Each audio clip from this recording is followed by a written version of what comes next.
Shalom teman-teman Youth. Hari ini kita bertemu lagi di ibadah Youth for Christ. Meskipun kita kembali ibadah secara online, tapi aku percaya semangat kita nggak akan pernah pudar. Dan yuk kita sekarang sama-sama membuka hati kita, sama-sama menyatukan hati kita untuk memuji dan menyembah Tuhan.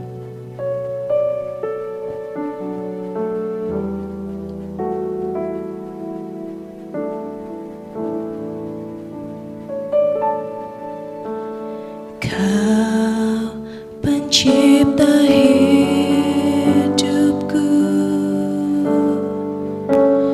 pemelihara jiwaku.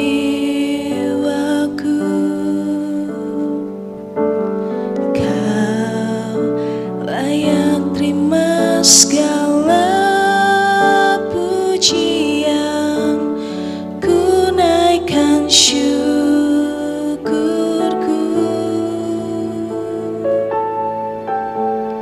Kau pemilik hidupku, dalam kasih setiamu Yesusku, kau layak terima segala pujian, ku naikkan sembahku.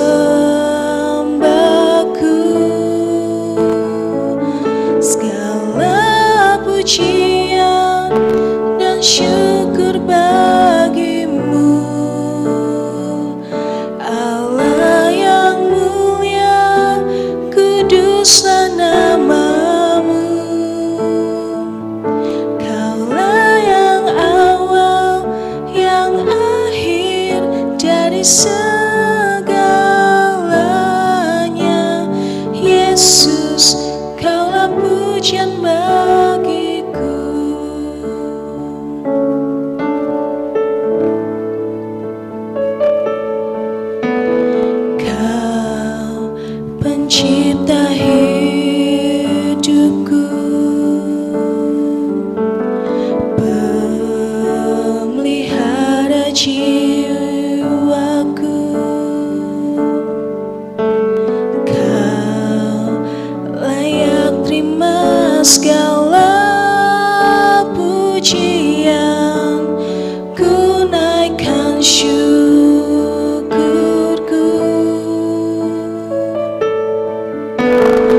percaya kuasa-Nya, ku terima sekarang kemenangan dari-Mu. Ku terima sekarang kemenangan dari-Mu. Ku terima sekarang kemenangan dari-Mu.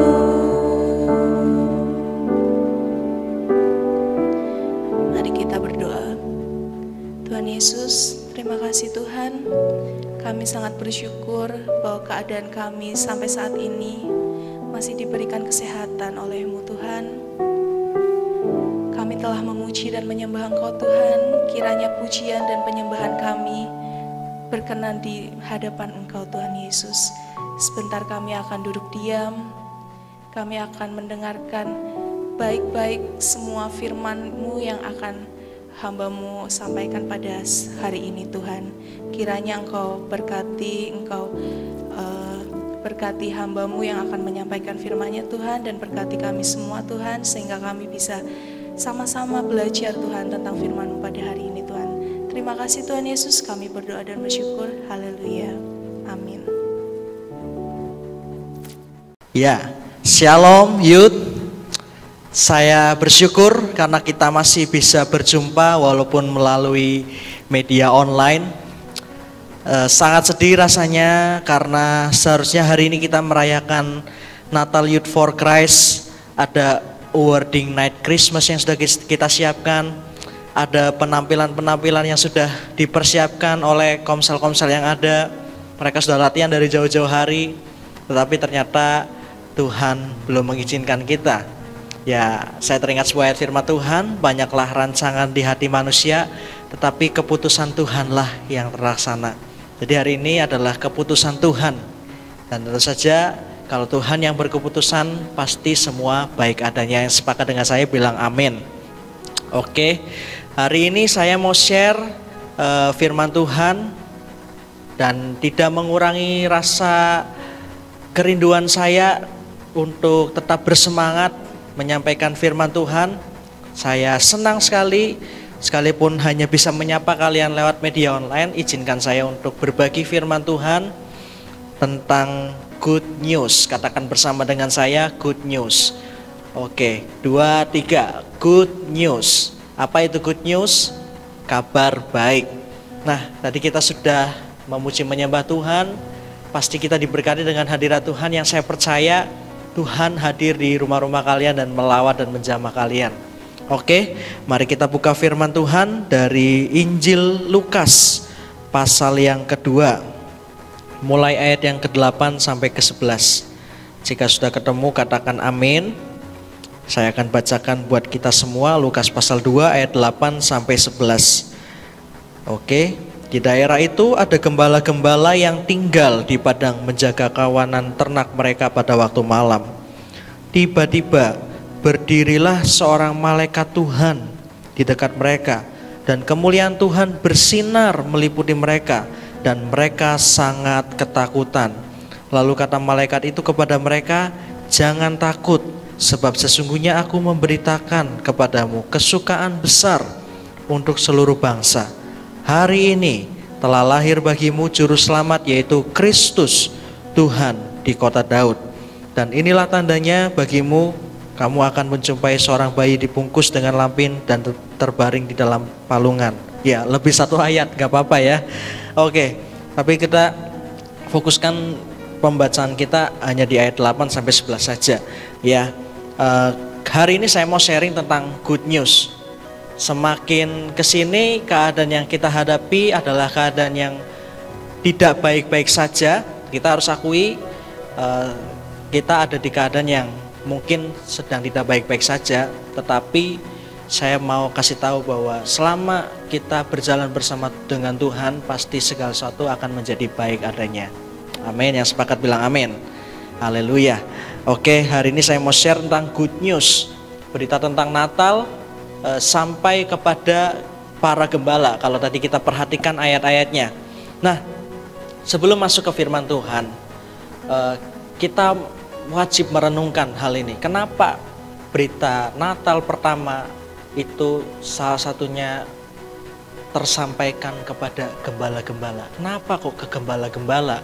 Kenapa kok beritanya nggak sampai ke raja-raja, atau kenapa berita ini tidak sampai kepada imam-imam? Kenapa kok berita tentang kelahiran Yesus ini tidak sampai kepada orang-orang Farisi, ahli-ahli Taurat? Kenapa kok malah sampai kepada gembala-gembala? Nah, mari kita perhatikan siapa itu gembala-gembala. Nah, di zaman itu gembala di situ adalah orang-orang yang sering dianggap rendahan, dianggap sebagai orang yang tidak berguna, dianggap sebagai orang yang mungkin sangat buruk ya, karena mereka adalah seorang gembala yang mungkin tidak berpendidikan, bekerja secara kasar di padang rumput, dan mereka itu adalah orang-orang yang pertama kali mendapatkan berita tentang Natal. Nah, mereka ini adalah orang-orang yang tadi saya katakan tidak dianggap, tidak diinginkan, tidak dihiraukan oleh orang-orang. Dan kita melihat ternyata kepada mereka lah berita Natal pertama kali tersampaikan. Artinya apa? Yesus lahir dan kelahirannya ini tersampaikan kepada orang-orang yang tidak dipandang oleh manusia. Kalau kamu hari ini adalah orang-orang yang mungkin merasa hidupmu gak berguna, kamu mungkin merasa kamu putus harapan, hari ini saya mau bilang Yesus lahir buat orang seperti kamu dan saya. Saya orang yang sangat berdosa, tapi saya sangat sadar bahwa saya sangat dikasihi Tuhan. Dia mau lahir buat saya sehingga hari ini saya punya pengharapan yang baru di dalam Tuhan. Kita punya pengharapan baru karena Tuhan lahir bagi kita. Yesus lahir bagi kita, orang-orang yang tidak berpengharapan. Seperti berita Natal kepada gembala-gembala, hari ini saya sampaikan berita kabar baiknya. Yesus lahir buat kita, orang-orang yang tidak berpengharapan, orang-orang yang mungkin kamu merasa karena dosamu sangat banyak, kamu gak layak. Hari ini saya mau bilang Yesus lahir buat orang-orang yang gak layak seperti kamu. Oke, wajib untuk kita bangkit, bersyukur dan jadi berkat, sehingga kita hidup gak sia-sia, tapi hidup memuliakan nama Tuhan. Oke, nah berita ini sampai kepada gembala-gembala. Siapa gembala-gembala? Orang-orang yang tidak dianggap, orang-orang yang terpinggirkan, orang-orang yang tidak berpendidikan, dianggap rendah oleh orang-orang yang lain. Tetapi Tuhan menyampaikan kabar tentang kelahiran Sang Juru Selamat kepada orang-orang yang seperti ini. Tentu saja kepada kamu dan saya hari ini kita mendengar kabar ini, artinya berita ini juga lahir atau tersampaikan untuk kita. Yesus lahir untuk semua orang di dunia ini, semua orang berdosa, dan dia membawa keselamatan bagi semua orang. Dan hari ini berita ini tersampaikan kepada setiap kita. Oke, nah kita melihat ada malaikat yang menjumpai kepada gembala-gembala di padang gurun, di padang rumput di hari itu. Ketika pada malam hari gembala-gembala sedang menjaga ternak mereka, tiba-tiba muncul seorang malaikat, kata firman Tuhan di ayat yang ke-9. Tiba-tiba berdiri seorang malaikat di dekat mereka, dan kemuliaan Tuhan bersinar meliputi mereka. Nah, karena mereka mungkin orang yang merasa gak layak gitu ya, jadi ketemu sama Tuhan mereka takut, mereka pikir mereka akan mati. Karena di zaman perjanjian lama, orang yang melihat Tuhan pasti akan mati kalau Tuhan tidak berkenan kepada orang tersebut. Jadi mereka ketakutan, dan mungkin juga kenapa mereka takut, karena mungkin bentuk malaikat itu tidak seperti yang digambarkan oleh internet Google yang seperti manusia tapi ada sayapnya. Ya, gambaran malaikat itu sebenarnya tidak seperti itu, dan mungkin mereka takut karena melihat wujud malaikat yang asing bagi mereka, atau mungkin mereka takut karena mereka tidak pernah melihat kemuliaan yang seperti itu. cahaya yang sangat bersinar. Nah, jadi mereka intinya takut ya. Intinya takut, dan kabar baiknya bagi mereka, good news yang mereka terima pertama kali adalah jangan takut. Nah, ini kita mulai masuk poinnya ya. Secara singkat kita akan bahas tentang ini. Apa pesan kabar baik yang diterima oleh gembala-gembala dan juga Tuhan mau berikan bagi kita. Nah, pesan yang pertama yang gembala-gembala ini terima adalah jangan takut. Hari ini saya berkata kepada setiap kita yang mengikuti ibadah hari ini, Tuhan lewat malaikatnya menyampaikan pesan kepada gembala-gembala supaya mereka jangan takut. Hari ini Tuhan melalui saya menyampaikan kepada setiap kalian anak-anak muda untuk jangan takut. Kata firman Tuhan di Lukas 2 ayat 10, lalu kata malaikat itu kepada mereka, jangan takut. Nah, ini adalah berita baik, kabar baik pertama yang diterima oleh gembala-gembala dan kepada setiap kita. Good news-nya adalah kita menerima kabar baik supaya kita jangan takut. Kenapa kita tidak boleh takut? Karena ayatnya berkata, sebab sesungguhnya aku memberitahukan kepadamu kesukaan besar untuk seluruh bangsa. Kenapa kita tidak boleh takut? Karena kelahiran Yesus adalah untuk membawa kesukaan besar bagi seluruh bangsa. Hari ini dunia sedang krisis ketakutan, sedang krisis akan iman, dan hari ini saya mau bangkitkan setiap kita supaya kita punya iman yang teguh di dalam Tuhan, karena pesan kabar baik yang pertama yang kita dengar hari ini adalah firman Tuhan berkata jangan takut. Alkitab pernah berkata begini, siapakah orang yang karena kekhawatirannya menambahkan sehasta saja pada jalan hidupnya. Sehasta itu kurang lebih 40 cm sampai 45 cm. Itu kurang lebih kira-kira satu langkah kaki orang dewasa. Artinya apa? Orang yang khawatir, orang yang takut itu adalah orang-orang yang gak pernah melangkahkan kakinya. Orang yang takut itu orang yang gak pernah maju di dalam hidupnya karena kakinya tertahan oleh intimidasi ketakutan. Hari ini saya mau katakan kepada setiap kita, jangan biarkan iblis menang dengan mengintimidasi setiap kita lewat ketakutan-ketakutan kita. Tetapi seperti lagu yang tadi dinyanyikan bersama, kita punya Tuhan yang besar. Aku punya Tuhan yang besar, yang telah berjanji dan sanggup menepati. Ya, kira-kira seperti itu ya. Imanku bersepakat percaya kuasanya, ku terima sekarang kemenangan darimu. Kita sudah menerima kemenangan dari Tuhan karena Yesus lahir bagi kita dan mati di kayu salib untuk memberikan kemenangan bagi setiap orang yang percaya kepadanya. Dan berita baik yang kita terima hari ini, a good news for kita, untuk kita semua adalah jangan takut. Jangan takut akan hal apapun di hidup ini. Ketakutan hanyalah akan membuat kita terhenti dari segala langkah yang bisa kita lakukan atau bisa kita jalankan dan membuat iblis menang atas hidup kita. Jangan biarkan iblis menang dan terus mengintimidasimu. Tetapi hari ini saya mau bangkitkan setiap kita. Ingat, karena Tuhan kasih kita kemenangan, kita jangan takut akan hal apapun. Jangan takut akan masa depanmu, jangan takut akan hari esok. Jangan takut akan apapun karena Tuhan memberikan kemenangan kepada setiap orang yang mengasihi Dia. Amin. Oke, ini adalah berita baik bagi gembala-gembala. Yang pertama mereka dengar adalah jangan takut. Kenapa jangan takut? Karena di hari itu malaikat memberitakan, sebab sesungguhnya aku memberitakan kepadamu kesukaan besar.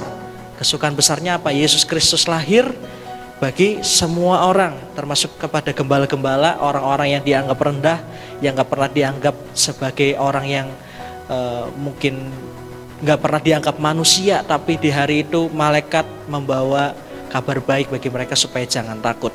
Oke, good news yang pertama adalah jangan takut. Hari ini saya kasih tahu kepada setiap kita supaya kita jangan takut akan hal apapun, baik itu akan hari esok, baik akan masa depanmu. Jangan takut asal kamu mengasihi Tuhan. Tuhan pasti atur langkah hidupmu. Amin. Oke, itu adalah berita yang pertama, yaitu jangan takut. Nah, berita yang kedua apa? Berita yang kedua adalah ini, ayat 11. hari ini telah lahir bagimu juru selamat, yaitu Kristus Tuhan di kota Daud. Oke, berita baik yang kedua apa yang mereka terima? Berita baiknya adalah mereka menerima kabar tentang lahirnya seorang juru selamat. Satu-satunya pribadi di dunia ini yang berani mengatakan, akulah jalan dan kebenaran dan hidup, adalah Yesus Kristus. Saya mengatakan hal ini di khotbah pemakaman. Agama boleh banyak, nabi boleh banyak, tetapi juru selamat cuma satu, Yesus Kristus. Dan hari ini kita menerima kabar yang sama seperti yang diterima oleh gembala-gembala di hari itu, di mana malaikat menyampaikan, hari ini telah lahir bagimu juru selamat, yaitu Kristus Tuhan di kota Daud. Hari ini saya mau sampaikan kepada setiap kita bahwa kita memiliki kabar baik, yaitu kita punya Yesus Kristus yang adalah juru selamat bagi kita semua. Oke, hidup kita di dunia ini cuma sementara 70 tahun. Kalau kuat 80 tahun Alkitab berkata. Tetapi hidup kita yang sesungguhnya adalah nanti ketika kita bersama-sama dengan Allah. Saat ini adalah persiapan kemana kita akan pergi. Dan saya memberitakan hal ini kepada kita semua untuk tetap pegang iman kita, karena kita tahu Yesus Kristus adalah juru selamat. Juru selamat itu artinya orang yang membawa keselamatan. Ya, kalau ada juru masak, orang yang membikin masakan, ini Yesus juru selamat, orang yang memberikan keselamatan. Dan saya mau ajak kepada setiap kita untuk mengerti hal ini, pegang kabar baik ini. Ini adalah kabar baik yang dunia cari, mereka berusaha berbuat baik dengan pemahaman-pemahaman yang didoktrin lewat agama mereka. Kamu harus berbuat baik, beramal baik, suka nyumbang sana sini supaya masuk surga. Gak bisa, saya bilang hari ini, mau sekuat mungkin kamu berusaha dengan kekuatanmu yang terbatas untuk kamu masuk surga, gak pernah bisa. Makanya Yesus harus turun, karena Yesus tahu manusia gak pernah bisa selamat dengan perbuatan baiknya. Makanya dia turun, kasih keselamatan, dan ini adalah kabar baik. Karena kita lemah, kita terbatas, kita gak bisa kalau Tuhan gak melakukan hal ini. Makanya ini adalah kabar baik bagi kita. Oke, kita terima dua kabar baik. Keselamatan, saya bilang tadi, adalah hal yang dicari oleh semua orang di dunia ini. Kalau kamu mau nanya ke teman-temanmu yang beda agama sama kamu boleh tanya, silakan. Kalau kamu tanya sama mereka, mati pingin masuk mana? Pasti mereka pingin masuk surga. Hari ini saya mau kasih tahu, surga itu cuman punya Yesus Kristus dan cuman milik orang yang mau percaya kepadanya. Dan berita baiknya, Yesus datang ke dunia ini supaya setiap kita bisa sampai di sana. Bukan dengan kekuatan kita sendiri karena kita nggak pernah mampu, tapi dengan kekuatannya dan karyanya di kayu salib yang menebus kita semua. Oke. Ini adalah berita baik yang harus kita terima, jangan takut. Dan berita baik kedua adalah keselamatan. Dan ini setiap kita yang mendengar berita baik ini, saya mau supaya kita juga sharingkan ke orang-orang yang lain yang belum mengerti tentang hal ini, supaya semua orang juga menerima kabar baik, yaitu Yesus lahir untuk kita semua, dan kita gak perlu takut akan hal apapun. Dan kita menerima juga keselamatan karena Yesus Kristus adalah juru selamat bagi semua manusia. Amin. Buat firman Tuhan, jangan bersedih karena kita gak bisa merayakan Natal. Karena Natal pertama kali juga diadakan secara sederhana. Yesus cuma lahir di sebuah palungan. Hari ini jangan bersedih karena kita masih bisa menikmati hidup, menikmati nafas, artinya Tuhan masih mengasihi kita. Amin. Oke, mari kita berdoa. Bapa, kami bersyukur buat segala kebaikan Tuhan bagi kami, buat penyertaan Tuhan sehingga kami boleh memuji menyembah Tuhan, kami boleh mendengarkan kabar baik bahwa Yesus memberikan kepada kami kemenangan sehingga kami gak perlu takut akan hal apapun di dunia ini Tuhan. Dan kami bersyukur kelahiran Tuhan Yesus Kristus membawa keselamatan bagi semua orang yang mau percaya kepadanya. Terima kasih Tuhan, ajar kami beriman, sungguh-sungguh mengasihi Tuhan, sungguh-sungguh setia kepada Tuhan, sehingga kami boleh tetap melekat kepadamu, dan kami suatu saat nanti ketika kami dipanggil, kami boleh ada di tempat yang indah bersama-sama dengan Engkau Tuhan. Berkati seluruh anak-anak Youth for Christ, beri perlindungan, kekuatan, kesehatan Tuhan menyertai setiap kami, sehingga kami tetap kuat dan sehat untuk memuliakan nama Tuhan. Kami berdoa buat bangsa kami, berkati Tuhan Indonesia dari segala permasalahan yang ada. Tuhan, mampukan Bapak Jokowi untuk menangani permasalahan korupsi, untuk menangani permasalahan radikalisme, untuk mengatasi permasalahan terorisme Tuhan, untuk mengatasi permasalahan sakit penyakit COVID-19 Tuhan. Tolong Tuhan, juga atas semua para tenaga medis Tuhan, menolong mereka, berikan perlindungan buat mereka. Kami berdoa buat seluruh pemerintahan yang ada, berkati mereka, beri hati yang takut akan Tuhan. Kami berdoa buat gubernur kami Tuhan, Bapak Ganjar, berkati Tuhan, supaya Tuhan terus pakai untuk mensejahterakan masyarakat Jawa Tengah. Kami berdoa buat Pemalang, berkati kota Pemalang, berkati bupati yang terpilih Tuhan, supaya dia bisa memimpin Pemalang lebih maju lagi. Berkati gereja-gereja Tuhan yang ada, buat hamba-hamba Tuhan yang ada Tuhan, beri kerendahan hati, supaya mereka mau bersatu bergandeng tangan untuk bersama-sama menjangkau jiwa yang belum berjangkau. Beri kekuatan dan kesehatan buat semua hamba-hamba Tuhan, supaya mereka tetap boleh melayani-Mu Tuhan dengan sungguh. Terima kasih Tuhan. Kami berdoa buat gereja kami, berkat Tuhan atas gereja ini, atas seluruh jemaat-jemaat Tuhan, atas seluruh pelayan-pelayan Tuhan. Berkat Tuhan mengalir atas seluruh generasi, baik itu generasi lansia maupun generasi anak-anak maupun generasi teruna Tuhan. Berkati Tuhan, pakai kami untuk jadi alat kemuliaan nama Tuhan. Kami berdoa buat Bapak Ibu Gembala kami Tuhan, sembuhkan Tuhan supaya boleh tetap melayani Tuhan, boleh kuat dan sehat, lebih lagi dipakai Tuhan. Berkati anak-anak dan menantunya, berkati staf penggembalaan, berkat Tuhan atas setiap kami semua. Terima kasih Tuhan. Pada akhirnya kami bersyukur dan kami mengangkat tangan kami untuk menerima berkat Tuhan. Tuhan memberkati kehidupanmu, Tuhan memberkati orang tuamu, Tuhan memberkati masa depanmu, memberkati sekolahmu, memberkati pekerjaanmu. Apapun yang kau cita-citakan di dalam Tuhan akan diperbuat Tuhan berhasil jika engkau tetap sungguh-sungguh mengasihi Tuhan. Engkau adalah garam dan terang bagi dunia. Terima dan tangkap berkat ini, bagikan bagi sekelilingmu. Di dalam nama Tuhan Yesus, haleluya, amin. Oke, sampai jumpa di ibadah kita Sabtu depan, masih online, dan besok Minggu ada ibadah juga online, akan dilayani oleh Pastor Jonathan. Didukung di dalam doa supaya dia bisa dimampukan Tuhan untuk menyampaikan firman Tuhan. Oke, sampai jumpa, see you and God bless you.